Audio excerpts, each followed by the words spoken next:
Hey, what's up? So this is Wednesday, April 9th, and this is another video that I have to make because it's Wednesday. But I was supposed to make it last night. I'm deciding to make it. Is that of pattern recognition. Being able to recognize patterns when they come across you and making sure that your mind is tuned, to actually see and acknowledge those patterns. One of the things that I have noticed that happens when you start to tune your mind to the right patterns is things do start to work in your favor. Or actually, let me rephrase that, they actually always work in your favor, except some are negatively working in your favor and some are positively working in your favor. It all depends on what you're tuned to. So for example, Kevin Gates actually, recently, I seen a video, he was talking about it. He was saying, let's say you buy a brand new Honda Civic. All of a sudden, once you buy it, you get on the road, all of a sudden, all around, everywhere on the freeway and the roads, that's all you're gonna see is Honda Civics. And the same thing, you go ahead, and then he said, you go ahead and reverse that role. Let's say you go buy you a Camaro or a Corvette. Next thing you know, for some reason, everybody has a Camaro or a Corvette. And this is another example of pattern recognition. You're seeing things that you are only focused on, things that you're only attuned to. Another example of this would be, there was this, I think he was just a psychologist, and he was saying, when next time you get on the road, I want you to count every single white car that you see on the road, or every single red car. And then that's all they were tuned to. So every single car, they would see it, they recognize it, they would, acknowledge it. And then then the guy was like, okay, at the end of the day, how many blue cars did you see? Like, I don't know. I wasn't paying attention. And that's the thing. You won't see the things that you're obviously not paying attention to. So it's very important and very imperative that you pay attention to the things that you tune your mind to. So in comparison, think about the negative things. If you tune yourself to the negative things, that's all you're gonna see. You turn on the news, and if your news is constantly bombarding you with negative stuff, it's gonna automatically affect you psychologically. Nobody wants to deal with that because you will stay in a state of perpetual mind toxicity. Thinking negative all the time doesn't lead to any positive outcomes. Being positive all the time is really less likely to lead you to any negative outcomes, because it's all about perspective, shifting your perspective.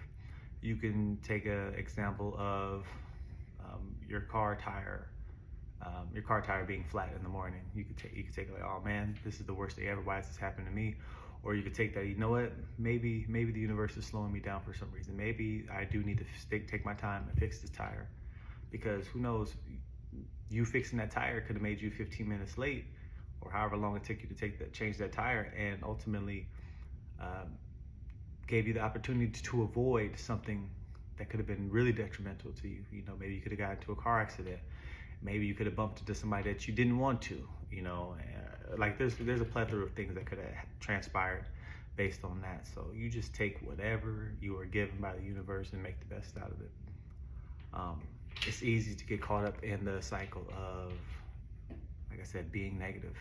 I've been there. I stayed there, and I had such strong conviction about the negative things that I thought that I do believe that they started to manifest themselves. And then once I started to see these things more often, I was more drawn to them. Mind you, these were all negative things. I was more drawn to them, and I put a microscope on them, and I just kept making this thing bigger and bigger and bigger until it basically popped. And it left me in this weird space. Like, did I create this reality by focusing so much on the negative aspects of it? And yes, I do believe I did. That's not a good way to go. That's not a good way to approach things, especially things that you want to work. And that goes across the board for everything, from child raising, to your job, to your relationships, to anything. If you are only gonna focus on the negative aspects of that particular thing, that's all you're gonna get. Because you're gonna aggrandize every single thing, because that's all you're gonna be noticing. You won't notice the awesome things that are happening in the background unless you focus in on them. Now, I have gotten to a certain point where I have to see all these things, and realize a lot of these things on my own. Like, let's go back to the relationship example. So you can take the relationship, and let's say it didn't work out. You could take the relationship saying, oh, it's this person's fault because they did this to me, they did this to me, they did this to me. Or you could look at it like, what was this trying to teach me? What did I learn from the situation? What did I do to put myself in the situation? There's potentially some red flags that you ignored. That there was potentially some things that that you could have handled better. The main thing is just handling these situations better, not reacting inappropriately. Who cares what the other person does? How are you going to react to it? Somebody could take something as trivial as bumping into you, and you can react badly, and the situation can turn negative. Like the situation that's going on in the news right now. I'm not going to speak too much on it, but you acting brash or reacting in such a manner that is totally not conducive to anything constructive or positive. Yeah, you can, for lack of better words, crash out in seconds if you're not thinking.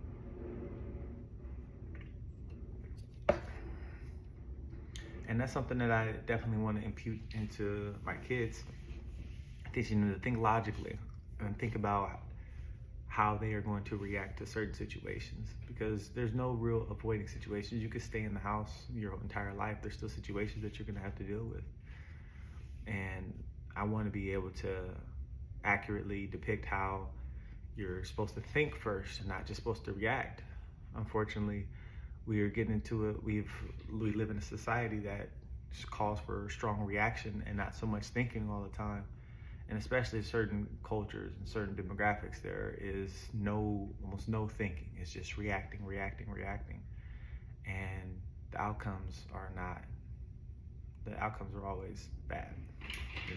You must think first. You must always think. And, I just say that to, kind of come back around to the fact of, recognizing patterns and seeing things for what they are, and, changing the way your mind sees these particular situations and outcomes. Coming back to myself, it is, at this point, it's very easy to be introspective and think about the control that I have in the situation. You can't control other people. You cannot. I don't care if you're married to them, not even your kids. You can't control your kids. All you can do is influence them. You can try to do it by force, but that in the future leads to resentment, typically, from what I've seen. So only thing you can ever control is the way you react to things, what you say and what you do. That is it. Everyone's supposed to have this out.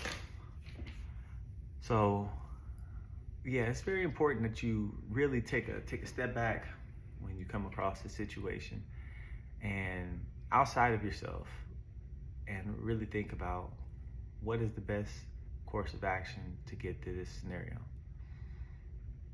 Think about it.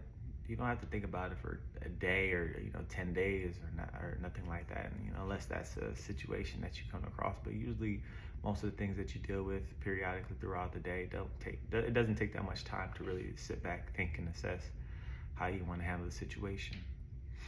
Because if you're really not doing any introspective thinking about some of the things you might have said or done, then you're not putting yourself in a situation where you can grow. We all have those thoughts like, dang, maybe I should have said it this way, or maybe I should have said it that way. And I do believe a lot of that is derived from not necessarily thinking things out thoroughly, and trying to create the best situation for a great outcome by being positive and flipping anything negative into a positive. I do believe that it can be done. It takes a lot of hard work, especially some of the really dire, drastic situations that some people unfortunately have dealt with or have to deal with. It's hard, but you don't want to make yourself a slave to, one, your past, and two, the things that have happened to you. I used to watch intervention all the time, and a lot of these situations, these people are in a paradigm where they just can't pull themselves out of it. Not saying it's entirely their fault, but it's just something that we were never taught. Most people were never taught this, how to get out of negative mind states. We're not taught that. It should definitely probably be taught in school. There's a lot of things that they don't teach us in school. We learn a lot of things that aren't really conducive to human interactions and coping. And a lot of us don't know how to cope, especially in this fast-paced society that we live in now. There's not a lot of ways people cope. People kind of are winging it. We need to be taught how to be in more control of our mind and our thoughts. I don't want to be the one sitting there, have one bad thing happen to me and fester on that idea or thought the entire day. I can't even think straight. Because when you put yourself there, you're not thinking straight. Your body's releasing these stress hormones and you're not even digesting your food properly. Stay out of that stress state. I was there. It's not beneficial. It's not gonna help you. But yeah, that's just my thoughts. That's my video. Hopefully somebody got something out of it.